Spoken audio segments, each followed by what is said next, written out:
aqui tentando, né? Aqui, diante de tudo que a gente foi conversando, o que me... Eu tentei, assim, desde o início, mas eu tentando aqui buscar o que é exatamente que a gente tem que fazer para ir abrindo, né, essa compreensão para a gente alcançar. Inclusive, eu achei muito interessante a Maeve citar a questão do mérito, né?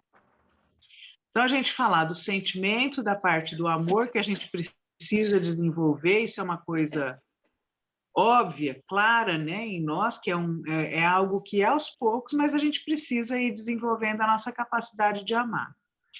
Mas me chamou a atenção também, e está na lição, mas a Maeve soube captar essa questão do mérito. Quando diz que alguns acham que esse ou aquele não deveriam saber, mas deveriam sim, porque eles têm o mérito para ter alcançado um saber. Então, eu fiquei pensando, bom, dentro disso, o que é o caminho para a gente, né? Para a gente conseguir e tendo esse mérito, para também merecer chegar lá, né? Porque a gente tem a vontade, não é verdade? A gente quer ter o mérito para conseguir chegar lá. Então, me chamou a atenção aqui o seguinte, aonde ele fala, se queremos ser obedientes à harmonia, sejamos disciplinados, seguindo as linhas traçadas pela gradatividade. Isso é um mérito, a gente e tendo no nosso comportamento e na nossa busca a disciplina para permitir que a gradatividade vá construindo aquilo que a gente busca alcançar. É uma construção que vai acontecendo dentro da gente. Mas essa construção que vai acontecendo dentro da gente, ela pede de nós a disciplina de persistir e aceitar que é gradativo, que é pequenininho. Não adianta sonhar que a gente vai fazer o estudo desse livro, por exemplo, já faz mais de um ano que nós estamos estudando isso daqui. Nós estamos no 2º ano estudando isso daqui com uma regularidade, uma disciplina, né, gradativa. Seria impossível a gente fazer o estudo que nós fizemos até aqui em um mês, por exemplo. Nós vamos estudar isso em um mês, e a gente senta e começa a estudar em um mês, a gente ia ficar totalmente perdido, não ia conseguir atingir nada. Então, essa linha evolutiva que a gente tem que ir construindo aos pouquinhos, e pede de nós a persistência, a disciplina de continuar. Não vamos esquecer o Chico, né, quando ele perguntou o que ele precisava para cumprir a missão que o Emmanuel estava propondo para ele. O Emmanuel disse que era só 3 coisas. Simples: disciplina, disciplina, disciplina.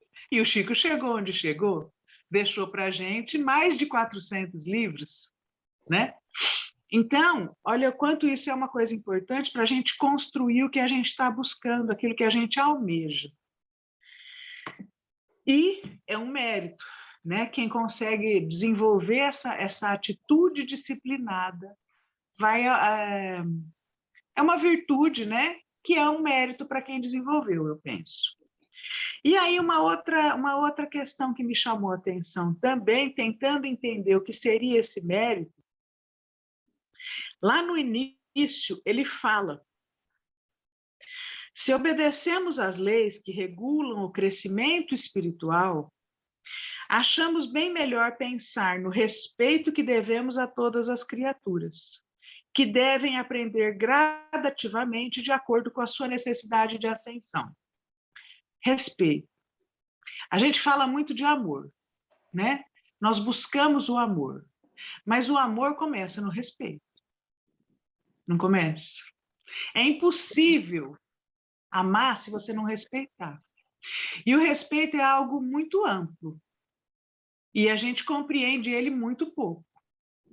Porque muitas vezes o ser amado, aquele que a gente de fato ama, a gente tenta de alguma forma conduzir esse ser que a gente ama de acordo com o nosso entendimento, às vezes esquecendo o respeito pelo entendimento dele, que é uma coisa tão importante a gente respeitar a vontade do outro, respeitar a busca do outro, respeitar o querer do outro, ainda que o querer dele a gente não concorde absolutamente. E não é tão simples assim, eu digo por mim, eu tenho muita dificuldade para aceitar o querer do outro quando eu tenho certeza do caminho melhor para ele. Eu sei tudo que é bom para ele. E ele insiste em querer algo diferente de tudo aquilo que eu sei que é o bom para ele. Então, eu fico contrariadíssima. Mas é uma falta de respeito, né? Total. Total. Até para a gente ter o mérito, né, precisa ter respeito. Então, veja só, ele continua falando para a gente. A violência em todas as ordens, e principalmente no saber, é contrária ao progresso de todas as coisas, especialmente dos seres inteligentes. Então, por exemplo, a gente, e estou falando isso por mim, hein? Quem se encaixar bem, quem não se encaixar, me desculpa. Mas a gente que tem a bênção do conhecimento espírita, ele é um conhecimento diferente. Ele nos traz um chamado totalmente diferente, né? A gente sabe o tanto que ele é maravilhoso. E nós queremos que todo mundo saiba. Mas que todo mundo saiba igual a gente sabe. Porque tem que ser igual. Não é possível que o outro não está vendo. Só que o outro não está enxergando desta forma. Às vezes até ele tem um outro conhecimento melhor, oriundo de outra fonte, que a gente não acessou a outra fonte dele. Não é verdade? Isso pode acontecer. Não seria uma arrogância muito grande achar que só nós sabemos, né? Estou falando por mim, hein, gente? A arrogância que aqui chegou e parou. Mas, então eu acho assim, que dentro desse conceito do merecimento que a gente precisa ter para alcançar algo mais, eu achei importante a gente pensar nisso. Não violentar jamais a busca, o entendimento, as escolhas daquelas pessoas que a gente ama, e lembrando que esse respeito que a gente deve a todas as criaturas, aqui eu entendi todas as criaturas como criaturas mesmo, não apenas as criaturas hominais como nós, mas o respeito que a gente deve a todas as criaturas, começando por baixo. Foi assim que eu senti, tá? Para alcançar o alto, a gente precisa começar por baixo. Esse respeito a todas as criaturas, inclusive aqueles que não são iguais, porque isso é a primeira expressão do amor. Aceitar o outro. Seja o outro um ser humano, seja o outro um ser de qualquer outro reino. Mas um respeito pelo outro, né? É a primeira expressão do amor. E depois disso, a gente seguir, como se fosse uma construção, mas seguir com disciplina. Isso depende só de nós. Ninguém pode impor disciplina para a gente que a gente não queira seguir, porque a violência não está nos planos de Deus. Deus não nos violenta. Então, é uma escolha. É uma escolha. Ah, mas hoje está um frio danado. Não era melhor estar debaixo do coberto? Em vez de ficar aqui elaborando, que até a cabeça pensa com dificuldade nesse frio. Não é verdade? Claro. Se a gente estivesse debaixo da coberta, era muito melhor. Será? Melhor para quê? Melhor para quem dorme? Ou para quem não acordou, não está vivo ainda, como ele falou aqui, que nós estamos mortos? Olha que coisa forte dizer isso, né? Então, eu achei que esses dois pontos é interessante que conforme isso eu tenho sentido, conforme a gente vai dissecando a lição, né, e falando sobre ela, vão surgindo alguns pontos assim que parece que se iluminam, como se aqueles pontos fossem importantes a gente voltar, né? É isso que eu tenho sentido. Foi o que me apareceu. Jorge, você. Muito bom, Sandra. Mas essa parte que você chamou também, né, da vida, né, despertar para a vida. Né? descobrir e despertar para a vida. Esse é um ponto fundamental. Que enquanto a gente não consiga fazer isso, né, a gente fica preso ao início, né? E a gente não evolui, que a gente fica condicionado àquela situação que, na verdade, imagino que o sentido que está falando de como se estivesse morto é que, na verdade, reencarnou, mas continua no passado. Não deu vazão e não deu oportunidade para cumprir uma obrigação que assumiu antes de retornar. Então, permaneceu como se estivesse morto. Permanece, e às vezes passa uma vida toda, né, naquela situação de inatividade permanente.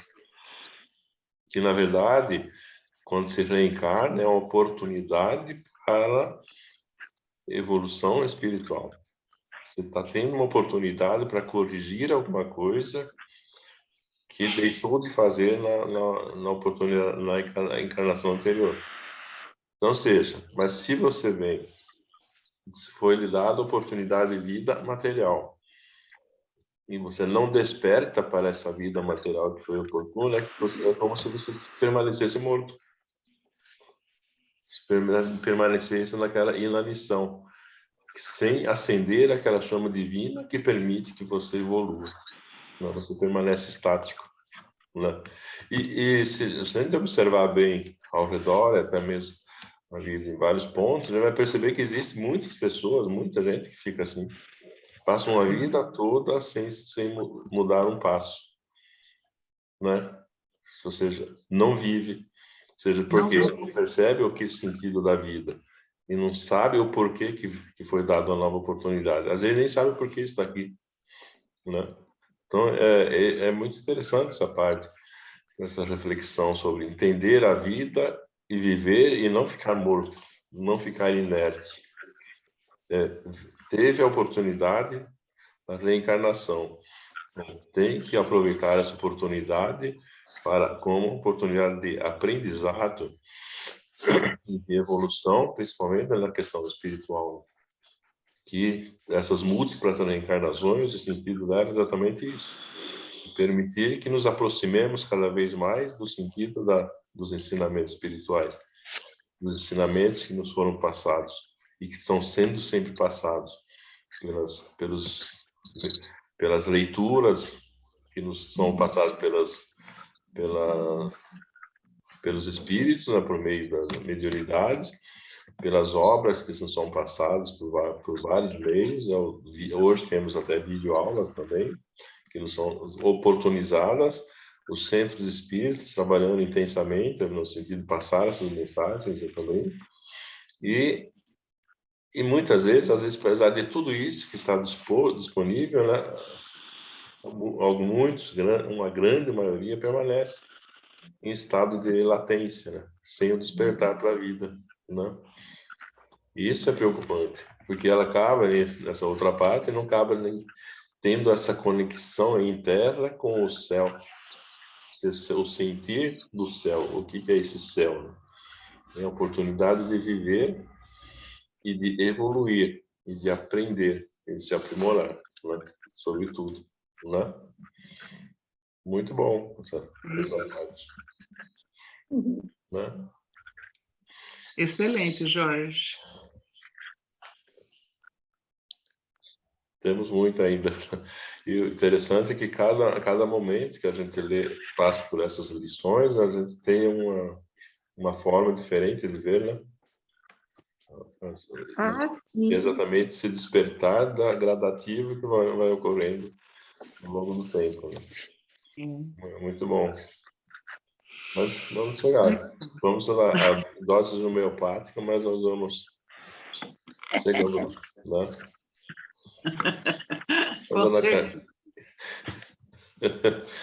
Tudo bom? Tem mais alguma coisa? Sandra, Leide, Dona Carmen, Cris? Não. Tá Só acho bom que esse aprender. renascer vai acontecer quando a gente conhecer a nós mesmos, né? É verdade. Esse renascer para a vida só quando você conhece-te a ti mesmo. Enquanto a gente não conhecer a verdade, não tem.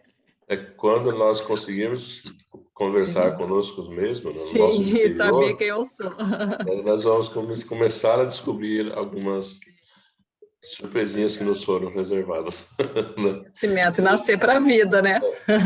E principalmente começar a descobrir sem qualquer temor, ou seja, não vai se assustar, não vai ficar desesperado e vai saber enfrentar. Né? E muitas vezes, quando a gente tenta conversar conosco mesmo, a gente se assusta e se apavora. Então, a partir do momento que a gente consegue entender essa engenharia toda, a gente consegue se conectar conosco mesmo, se conectar com o plano superior e conseguir manter um nível de harmonia e de equilíbrio, né, ao longo da vida. Chegaremos lá. Verdade. Aceitação, né? A aceitação também cabe aqui. Isso, né? exatamente. A gente aceitar o que vem de dentro da gente. Exatamente. E tentar fazer disso algo bom, não é Exatamente. verdade? E que tem algumas... aqui dentro deve ter alguma utilidade. E que É tem... descobrir a utilidade para ser bom.